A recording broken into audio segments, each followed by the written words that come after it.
Hey everybody, it's Tommy Canale and welcome back to Before the Lights podcast, the show to find out how those in sports, music, and entertainment made their mark.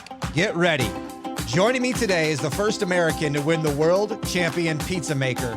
He's known as the Michael Jordan of pizza throwing, a chef, and owner of multiple restaurants and concepts, a 13-time world pizza champion, master instructor at the International School of Pizza, a 2-time Food Network gold medalist, an author of 3 books, and president of World Pizza Champions. He's the holder of multiple Guinness World Records, along with other numerous awards and titles. He's appeared on The Tonight Show with Jay Leno, Good Morning America, Emerald, Rachel Ray, and international television. A native of Fremont, California, please welcome to the show, Tony Gemignani. Tony, how are you today? Good. Thanks for having me. I want to start here. This caught my attention right away as a fellow Italian. I love, and I've never seen anybody use Luca Brasi in part of their email.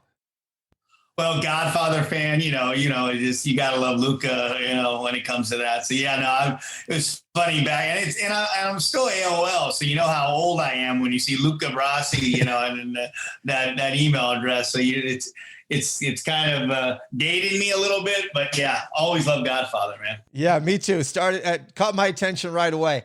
Before I go into your history, one question I have is pizza really simple or is it complicated? Simple is, pizza is very, very complicated. When you think about it, depending on the style that you order and which you make, from Chicago style to Neapolitan to Grandma to Sicilian to Roman, really when you get into pizza in its entirety and you're looking at the baking aspect and the chemistry of the dough, it can be hard, very difficult to understand, to make, and really to make it consistent, especially when you're working in 900-degree ovens, 1,000-degree ovens, or doughs that are 90% hydrated and they're super wet and they're sticky and tacky. So yeah, it can be a challenge. It's a trade. It's an art. Do you know when pizza was first invented or started in this world? Well, pizza dates back to the Etruscans. It dates back to that flat bread that the Italians, that Greeks, that people would make, especially while they're waiting for their bread to finish in their towns that they lived in their wood-fired ovens. A lot of times to kind of, while they're hanging out for that hour-long, 2-hour-long bread, they would make little flat discs of dough, put some anchovy, tomato, cheese, whatever inside that oven, eat it while they're waiting for their loaf of bread to finish, give it to the kids. So it dates back a very, very long time. In the U.S., it dates back over 100 years, since really past 1905 now, which that was the time that they said Lombardi's open, but even they actually went further than that on some of what the historians have pulled up to around 1890, late 1894, 1895. So it was in Naples before that, but even before that, people were still doing flat discs of bread with something on it. And would you call it pizza? Yeah, I guess you would. You grew up on an apricot and cherry orchard. What did that teach you as a child that you've grown up with and still have values today? It taught me a lot. My grandpa, we lived with our grandpa. He was I always say he was the hardest working man I ever knew. We had about 35 acres in Fremont. He woke up before the sun came up. He came in from work. When the sun was coming down, he ate out in a shed, his sharp cheese, and drank his wine. And he was out in the fields all day. And I used to do that. I used to pick cherries. We would dry apricots. We'd pick fava beans. We had everything on the farm. So I did that up until I was about 18 years old.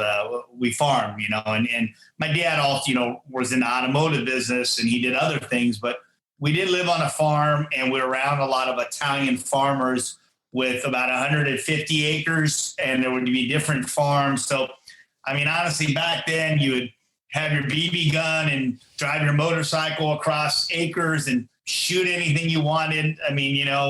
Shoot cans, shoot squirrels. You did that growing up. And I was used to that. I was used to that land. I was used to that environment, and we were used to fresh ingredients. We wouldn't just go to the grocery store when we're out of tomatoes or out of bays, or my mom was cooking that spaghetti sauce and I'd go grab an onion in the yard. That's what I grew up with. So you attended Washington High School in Fremont, California. Were you an athlete at all, or you were an athlete? A little bit, yeah. I played soccer. I was on the varsity soccer team. I did track and field when I was a freshman. I played badminton, which a lot of guys in the industry, you play badminton? I liked it. I enjoyed it. It was one of those sports that you did in PE in class that, I liked. So I was number one mixed doubles. I was a number one in that. So, yeah, my dad was a soccer coach.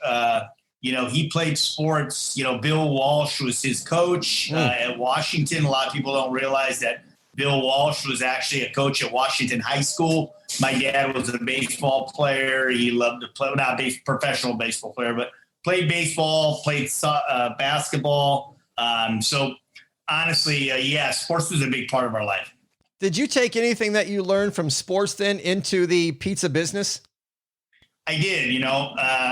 A lot of times when you play on a team, on organized team where you had to be faster, you had to be better, you had to figure out how to win.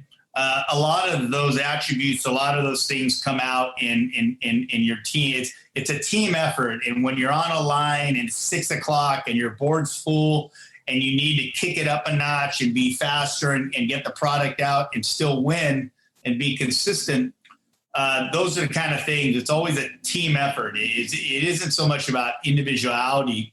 So for me, watching my dad coach, choosing a team and not having too many prima donnas on that team is important. So, being reprimanded, understanding that you're not telling somebody to do something to criticize them. It's really critiquing them and helping them, and you're learning and growing.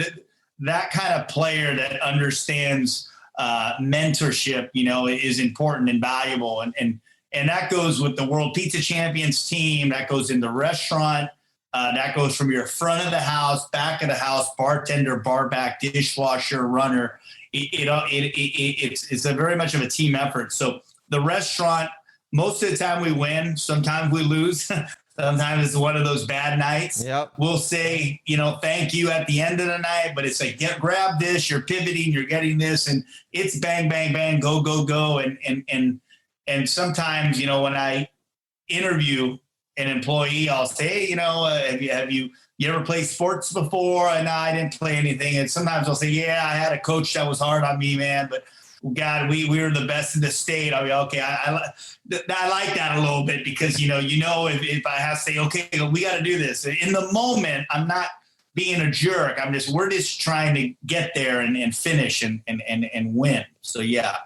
I understand. I'm a former athletic director, coach myself, and an athlete. So I follow what you're saying. Tony, when did Pizza Acrobat become part of your life? And did somebody show you how to toss dough, or did you just pick this up on your own? Yeah, that's a good question. It dates back to 1991. My brother opened up a pizzeria. He was in the middle of opening it up. I decided, getting out of high school, had no clue what I was going to do. A lot of my guys' friends went to college. I was kind of in my hometown, still in Fremont. My brother found a place in Castro Valley, California. He said, hey, why don't you do this with me? And he had a couple guys that worked with him as he was my older brother. So that worked with him in the pizza business. So everybody was kind of there helping my brother open. And I was there. And there's these guys that could do some tricks with dough. And I'm watching these guys and they're pretty good. And they'll talk about a guy that was on Johnny Carson and that this guy was great. His name was Barry O'Halloran. And he was a pizza thrower and acrobat. He would do kind of like a Harlem Globetrotter does with a basketball, cross the shoulder, do some cool stuff. So every day I was this pizzaiolo making pizzas every day. And, you kind of toss it and catch it and say, okay, I can try and do this trick. And you just constantly, like every day what you're doing, it became this hobby / sport, that there was, it was interesting. It was like, there's dexterity involved. There's difficulty. You look at the endurance behind it. It's like I kind of look at it as a sport. You want to practice like you're practicing dribbling or juggling as much as you could, and you count and try and do so many, and then you try to go through your legs, and all of a sudden it's this weird kind of thing. And if people could kind of see me now as I'm talking, it's this kind of, Tai Chi kind of movement that you do. So I would want it to be better. There's this competitive edge. Your brother's older than you. You're always, as a younger brother, trying to be better, faster, want your dad to see, recognize you and what you do. And there was this thing that was in front of me, and I learned it. I loved it, and I was doing it every day. And all of a sudden that sort of became my sport. And later I ended up competing and winning some championships at it. Business a little bit too, don't get me wrong. I'll bet people wanted to come in and see what you were doing. How cool was it for you to toss dough with the Harlem Globetrotters? Over the years, I've done it a couple times now, a few times actually, and it's awesome. Growing up, Curly and Meadowlark Lemon, those were kind of like, as a kid for me, watching them, it was like, oh my God. And back then I'd be in the Oakland Stadium with your dad, and all of a sudden now we're in front of my pizzeria in North Beach, and these guys are coming out and they're doing their tricks. And, funny thing is that they're spinning on their finger and I'm spinning it on my hands. And they have their nails are long. I don't know if you know, the Harlem Globetrotters nails are like longer, so they're sharp, so they could spin it longer. And I'm thinking, I'm almost saying to myself, because they're cheating. These guys are like, so that's how they do it. Okay, so yeah, it was great. I got to go on the court at Chase. Those guys are great, and what they do and the monies they've raised and how they travel around the world. It's amazing organization, and just to be able to be with those guys and try to keep up with it's pretty cool. Yeah. What are some maybe odd places that people wouldn't think about that you've actually tossed dough at? A couple of them, Thailand. I traveled with a bunch of Thai acrobats in the 90s that I tossed pizzas. I was asked to go to Thailand, 1996, I believe I was traveling through Thailand. That was pretty crazy, from malls to kiosks to being on a show where nobody spoke English at all. It was almost like a movie in a way. But those are interesting things. Years ago I couldn't say it, but now I can. I was at George Lucas's house. I couldn't say his son Jet. I tossed pizzas and made pizzas for I believe it was his 15th birthday at the time. And, I've kind of done pizzas with anywhere from meeting Luther Vandross and Howie Mandel when I shook his hand accidentally and he was like a germaphobe. Yeah. I didn't know. Or, Francis Ford Coppola's house, and a guy hit me on the shoulder and said, hey, before you teach me how to throw up here with all these celebrities and we're doing this celebrity pizza toss, can you show me how to throw it? And it's Steve Young. And I'm like, I'm teaching Steve Young how to toss. He's like, so, I'm showing Joe Montana how to toss something almost, So Steve Young's the lefty. He's like, okay, so do you do like this? I don't want to look like an idiot up there. I'm like, yeah. Okay, Steve. So you throw it up in the air and you catch it. So from Steve Young to James Caan to Michael Douglas to Cheech Marin. I mean, there's been guys over the years to baseball players and even football players that I've tossed pizzas with. So it's been kind of interesting. Yeah. That's cool. Tony, what was your aha moment to go, I want to learn everything about pizza? There was a moment, I was in the year 2000, I was on my honeymoon. I started in 1991. So the year 2000, I won my first championships in Italy. So I was a 4-time world pizza champion. Was younger then, thought I knew everything, kind of like as a young guy does in your career. Was on my honeymoon in June in Italy. We stopped into Naples and we had Neapolitan pizza, true pizza Napolitana. And I'm sitting here with my wife. We're at Trianon. I'm watching this pizza maker make pizzas, and the other guy's smoking and hanging out, Naples, true Neapolitan. It was hot.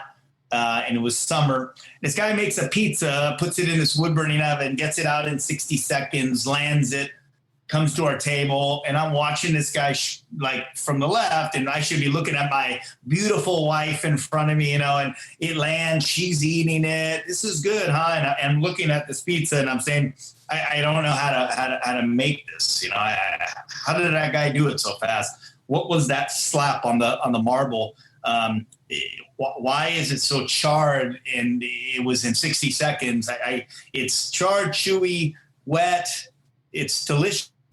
And I'm staring at it, and my wife's like, just eat it. And then I'm like, I don't know how to do this. So here I was, this pizza guy. I was this guy that should have known everything. I was this, I traveled around the world, and I knew how to make New York pizza, and I heard about Detroit. I knew how to make California, but here was the pizza that started it all, really, in Naples, and I don't know how to make it. So I said to myself, I need to reteach myself. I want to really learn this craft.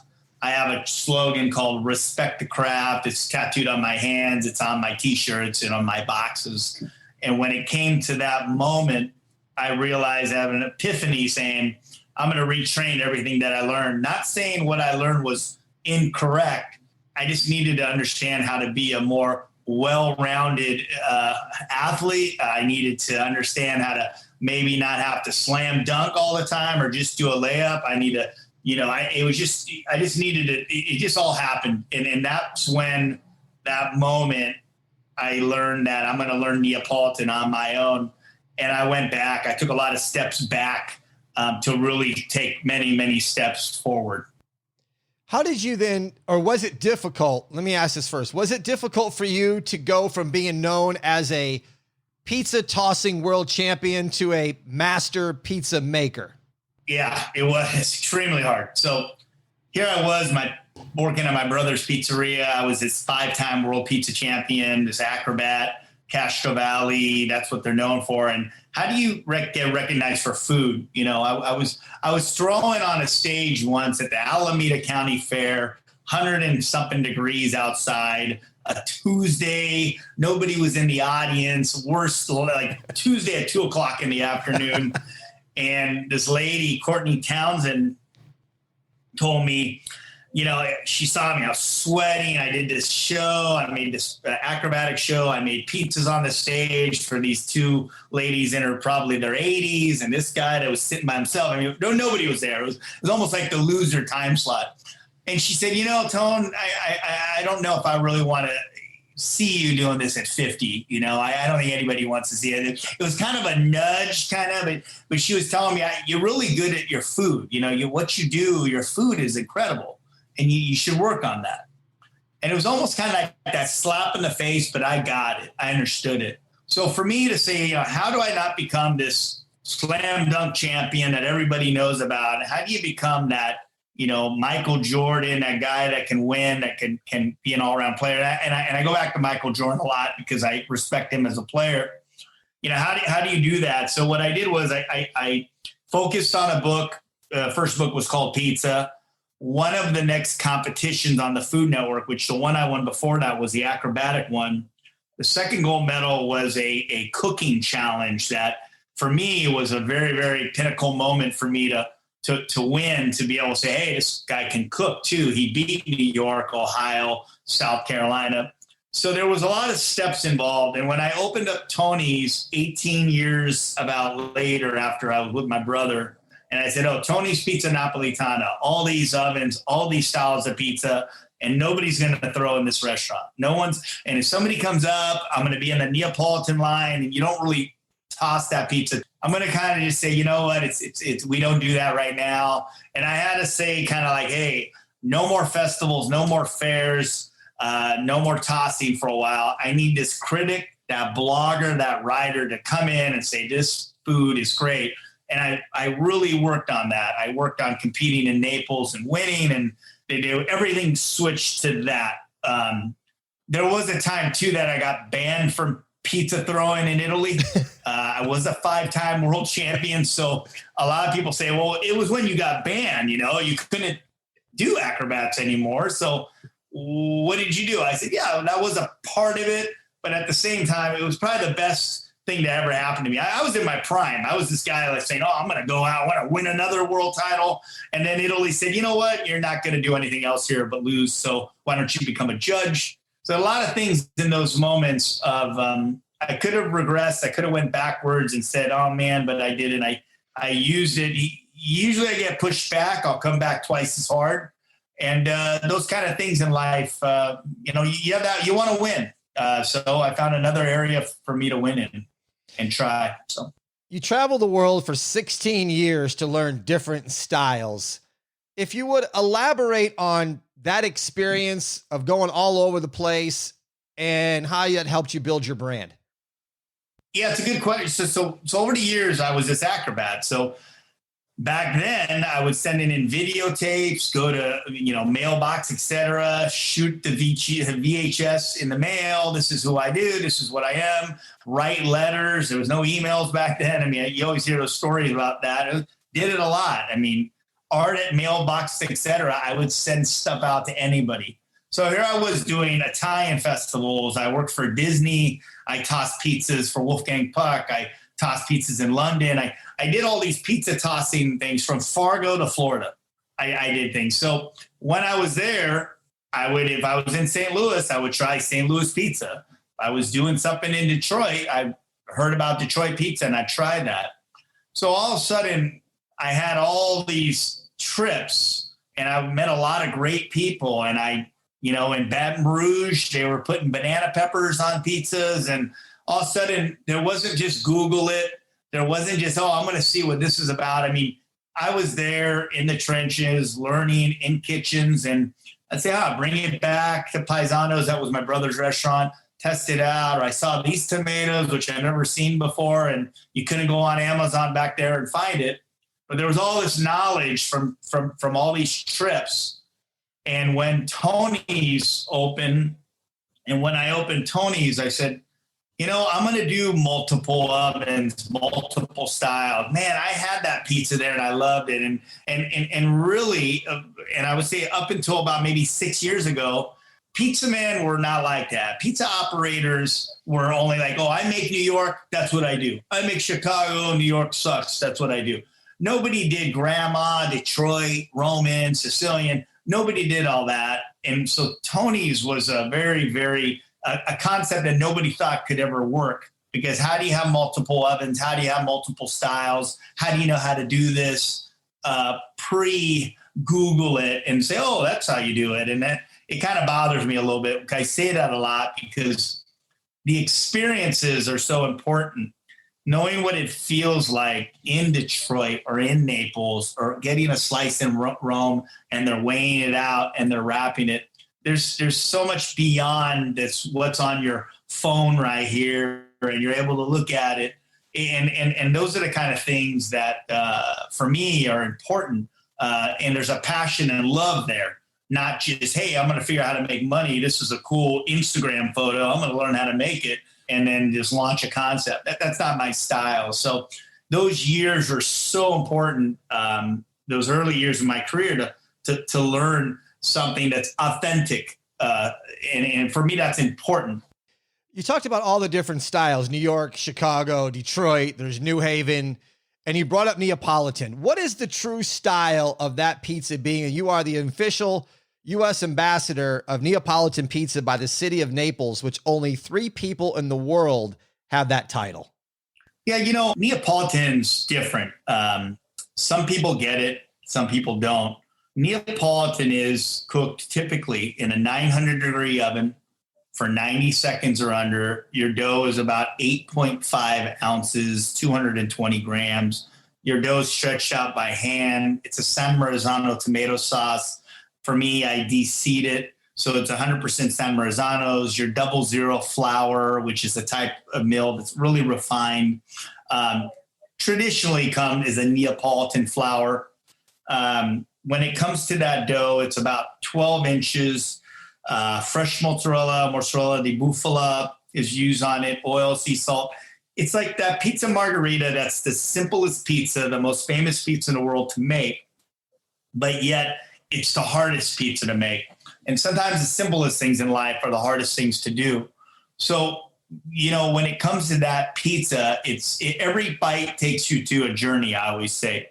And that journey could be the sweetness of the basil or the slight acidity and sweetness and that balance of the tomato sauce. And then that mozzarella cheese that's wet.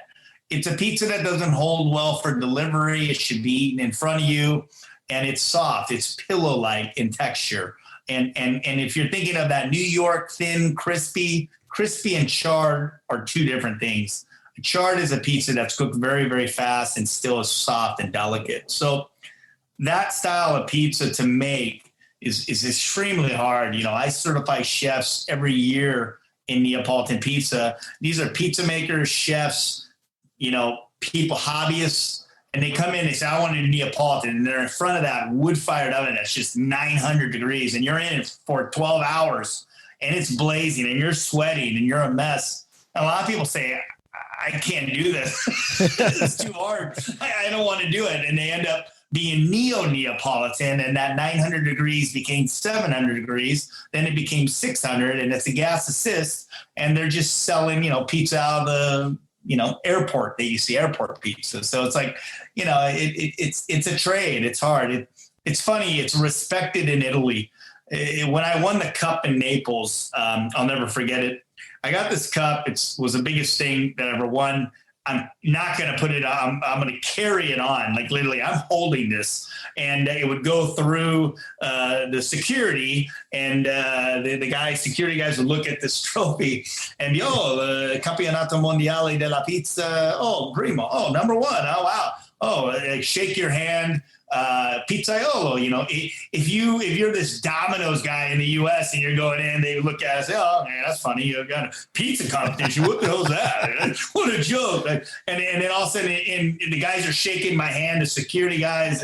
It's a very well respected trade in Italy, especially in Naples. So you look at it much differently than you do in the U.S., where they just think it's commercialized, and it's just, it's so different. It's changed here, but it's still much different there. Do you have a favorite style yourself that you prefer to eat? Kind of like asking a dad who's his favorite son, you want to say it, but you never would. So right now I'm loving Detroit's, I'm loving my coal fire pizzas. New Haven style like pizza. So yeah, those two right now are kind of, probably the pizza I had yesterday. That's what I'm thinking about. So yeah. You started the World Pizza Champions in 2005. It has over 60 members. How does one become a member of that organization? So years ago, I started the U.S. pizza team with a group called PMQ Magazine. And before all the teams were even here, and it's like, you're laughing, there's pizza teams. So here I was, this guy in the US. It was the year 2000. Italy had their world championships. Italy said, we're going to invite the best guys from US and from Canada, and we're going to have them compete in Italy. So in the US, in Vegas, had their biggest competitions, but Italy kept it kind of quiet. So I had a free ride, year 2000. We go there. We call it the Dream Team. I'm with a guy named Danny Wolf. He was Reagan's maybe ex. He had a pizza place that was Reagan's ex-chef. A guy from Canada, Dino Ciccone, he's a pizza maker. And here on this acrobat. So we call it the Dream Team. We go to Italy, and I'm in Italy, and I see all these teams. There's Team Rome, Team Milano, Team Brazil, Team China. And I'm like, wow, there's these teams, and they have gear on and Adidas, and they got Nike, and the guys are like throwing it. And it's like, this is like a sport. I mean, it's like going to the Olympics. So we're there, and Steve Green, PMQ, we get together. He was the head of the magazine. We said, we should start the U.S. pizza team. Started the U.S. pizza team. I was the coach. I ended up being banned in 2001, won it. Coach, found all these guys, started that team, started getting guys. And for me, it was always about the independent operator that needed to get publicity. My brother and I had a pizzeria. We're in a small town. We didn't get a lot of publicity. And all of a sudden I'm winning these championships and getting on Leto, Good Morning America, front page of the paper. And it wasn't a, $20 million ad for 60 seconds during the Super Bowl. It was real great, interest, great content. So for me, it was always about, hey, helping the little man. And the U.S. team started getting dominoes and different people in it. So I kind of went and said, you know what, I'm going to start my own team. I'm going to get the World Pizza Champion. I'll get bigger sponsors, more sponsors at the time. And I said, let's get Carlucci, Shepard, all these guys, let's get them together. And these guys have world titles, and let's really do it for the independent operator. So this could be a 60-year-old baker to a 19-year-old acrobat.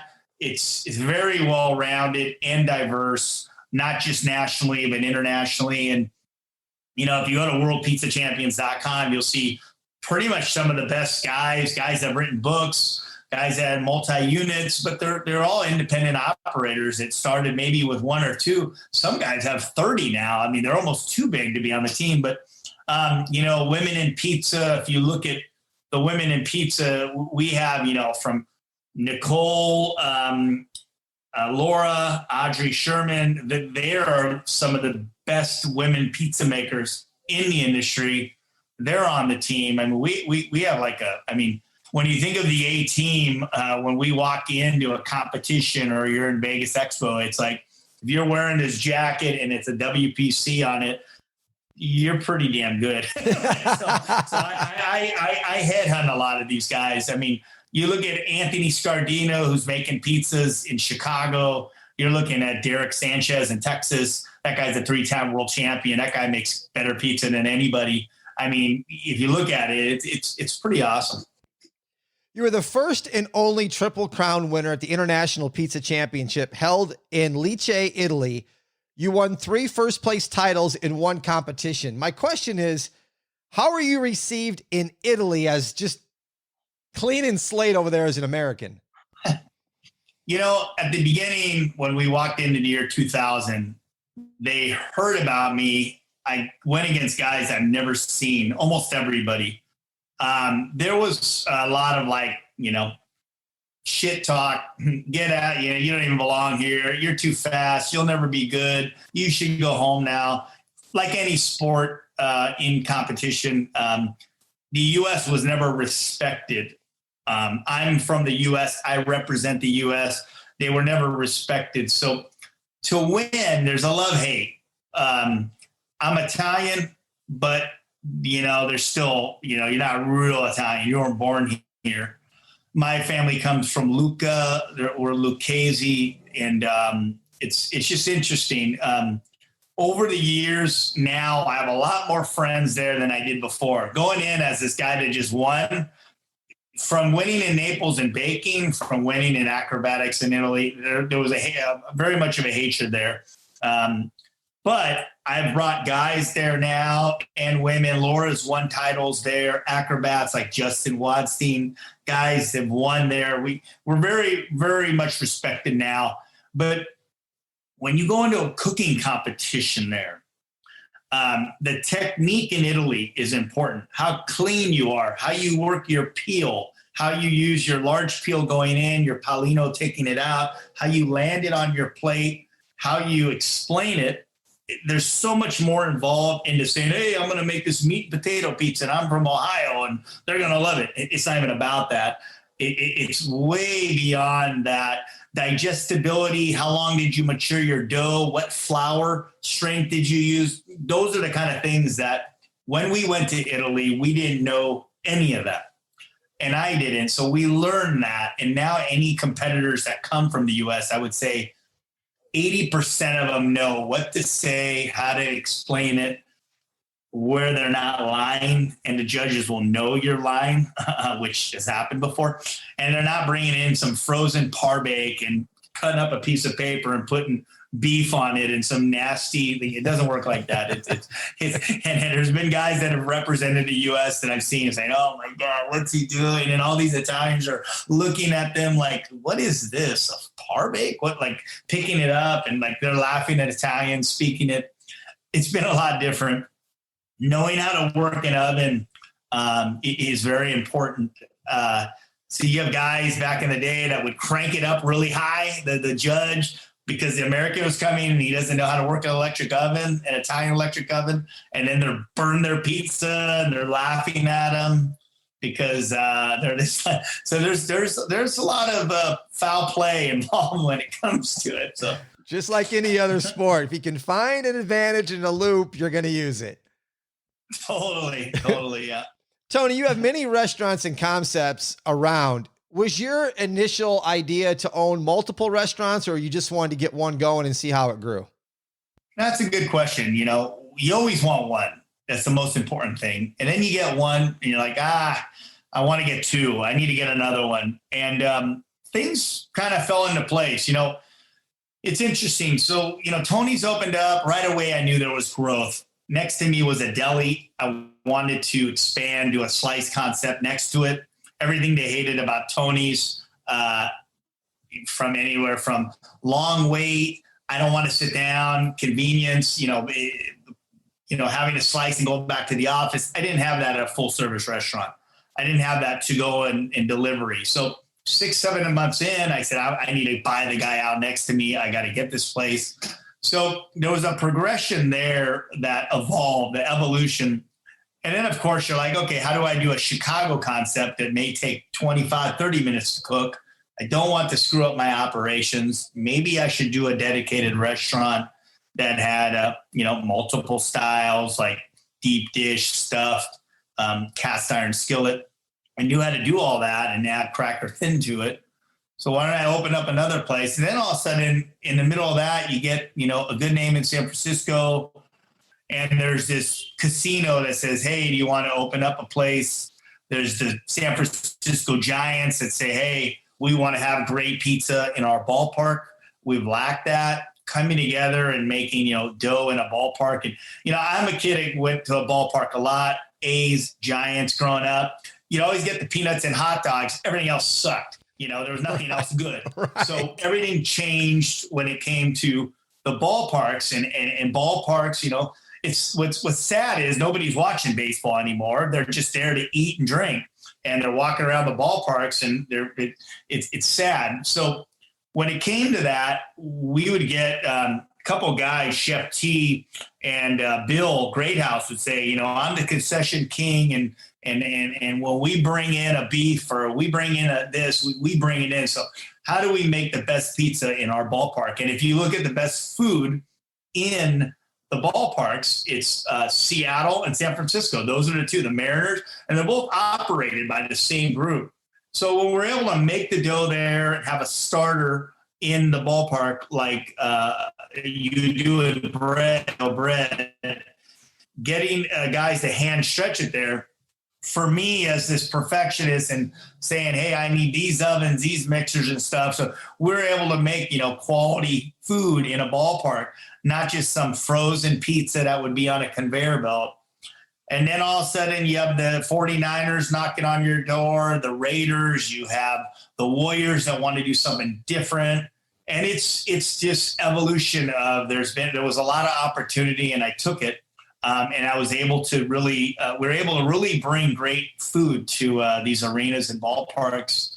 And then it expanded beyond that. So do I ever wish I still had one? Do I wake up in the morning and I look at my phone and I have 30 text messages and everything's messed up and the plumbing's screwed up and this guy's not coming into work?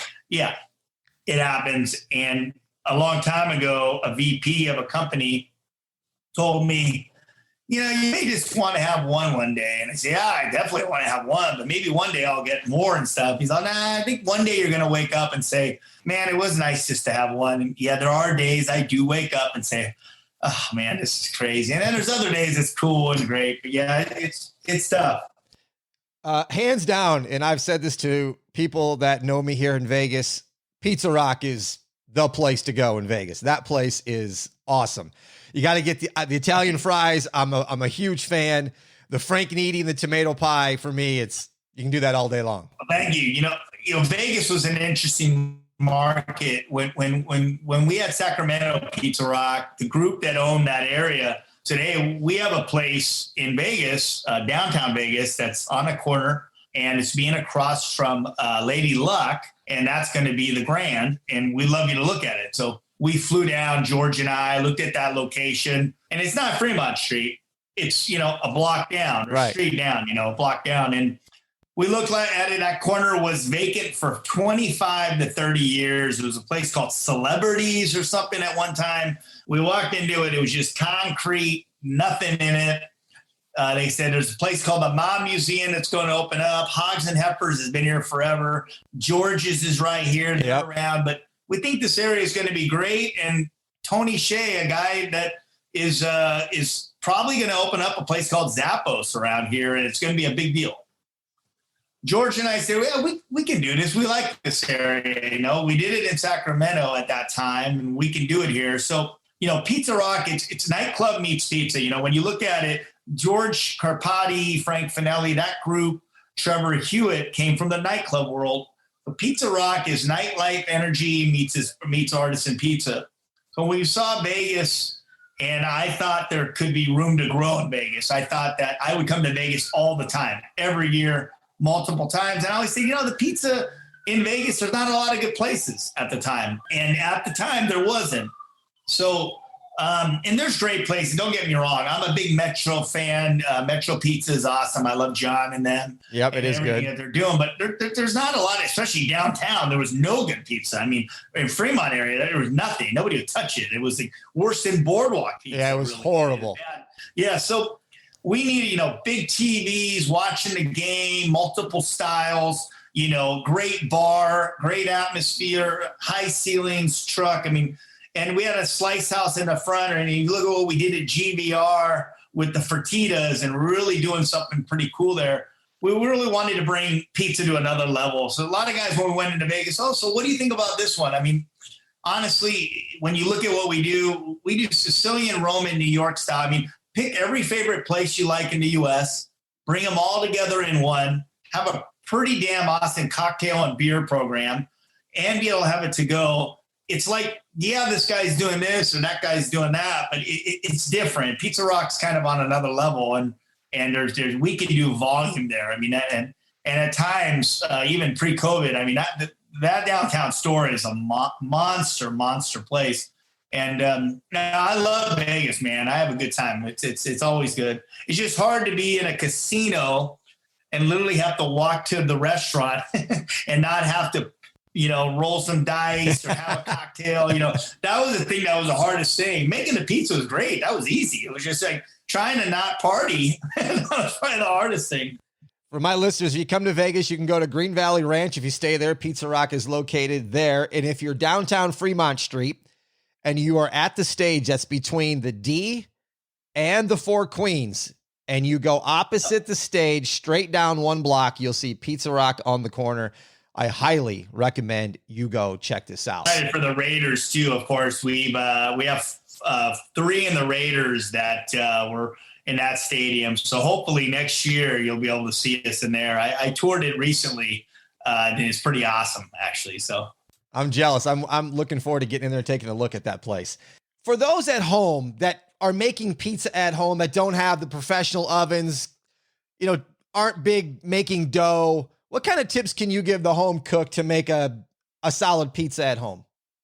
A lot of tips. So when you're making pizza at home, just don't grab any flour. Sometimes we're grabbing out of our cupboards or the all-purpose flour that we make our cookies and cakes with. No, grab a high gluten, high protein flour. You can go online and look for anything 13% or higher. That cooks in a 500-degree oven extremely well. Add a browning agent, honey, powdered malt, sugar you can add to your dough recipe. That helps caramelize the dough. When you're able to cook on a surface, a pizza stone or a pizza steel, if you go to bakingsteels.com, those baking steels work out great. They get really hot. They're a square like a stone, and you're able to cook on them just like you would in a cast iron, but they get extremely hot. Instead of investing in one of those, invest in 2 of them. So you have your racks in your oven. You have one on your lower rack, and you have one on your second rack to the highest. So put 2 steels, put 2 stones, or a steel and a stone on each one. Preheat your oven to 500 degrees for about 45 minutes. Stretch out your dough. When you dust your dough that you made the day before, I always recommend, not the day of, because it'll be better flavor, more digestible. When it comes to that, dust it in flour and semolina. Semolina will help it slide off that pizza peel, that board that you're trying to get into your oven. Sauce, cheese it, put your ingredients on, start it on your top deck, cook it for about halfway, which is about 5 minutes. Take it off, churn it in around it halfway, put it on your bottom surface. By having two surfaces in your oven, it'll make a much crispier crust, better bake. Sometimes people say my pizza's soggy. And remember your finishing ingredients. When it comes to your pizza, your finishing ingredients are so important. So prosciutto, arugula, feta, got jalapeno peppers, Parmigiano Reggiano, goat cheese. All those things can go on after the pizza. Your raw sausage can go on before, or your pepperoni. So remember, those are the kind of things that you put more ingredients on after the bake than before. Hence, you have a stronger, a much better looking pizza. So those are some tips for you. And if you want some fantastic recipes, get Tony's book, The Pizza Bible. I'll put a link in the show notes to it. I have it. I'm telling you, you can go endless in there on ideas and different types of pizza you can make in that thing. That thing's really good. Thank you very much. Yeah, that is the Bible. I've sold tons of them, well over 100,000 copies of that. So that's been a great book, especially during COVID. The books have spiked up tremendously. So that book's been out for a few years, and COVID hasn't been good to all of us, but it's definitely been good to the authors in the book world. So, that's been great. Tony, how can my listeners connect with you?